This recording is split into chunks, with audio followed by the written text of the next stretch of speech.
Well, from outrage over the interview to now carnage over cartoons. You see a pattern here? Get edgy. You might as well push yourself right over the edge. To my Fox Biz All-Stars who say maybe it's time to push back.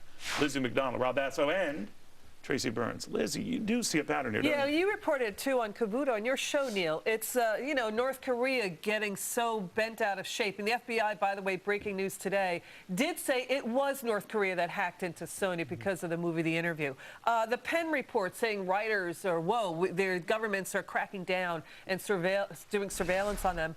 Their fear of surveillance. Writers self-censorship there. And I would say this aggravated, inflated sense of victimhood on the part of Islamic terrorists, that every perceived slight is worthy or should be acted upon in terms of murdering somebody, and their sense of entitlement to murder somebody is so deeply unhinged. And you're absolutely right. We cannot solve the problem unless we name the problem, and that is Islamic terrorism. Those two words have to be put together. But, you know, here's what, and I know the preaching of Islam is generally peaceful, but every time incidents like this happen, Rob, I don't hear the calming, moderate Muslims rising up and saying this is disgusting, this is an that's what gives me some angst. It would be significantly helpful if we got the support, because I think rational people don't believe that all of Islam is bad. Which leads me to believe that some even moderate Muslims are very frightened of these extremist groups. They are, because if they're not with them, they're against them. And I think so they just lay low.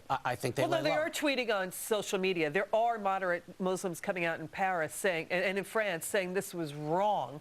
But I want to see them marching. I want to see the fatwas against, you know, murders like this. But we're thinking like rational people. These aren't rational human beings. They're fervent about their love of Muhammad, and unfortunately, we live in a different world now after 9/11. I think the scary part, Neil, is with Hitler, there was a Hitler.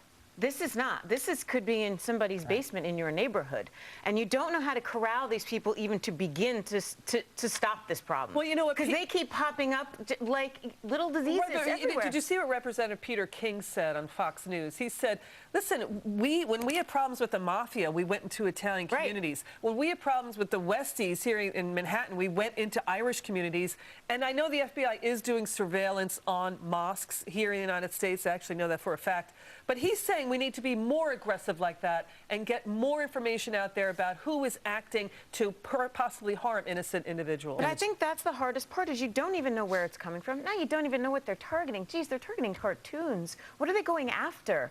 I mean, so I think it makes it that much harder for us all to get a grip on it, and I think it makes it that much scarier to be out there. But if we don't have the current administration taking a hard enough stance and using the language that they need to use, how can we expect the rest of the America to follow? In other words, we're afraid to call it for what it is. 100%. But France wasn't.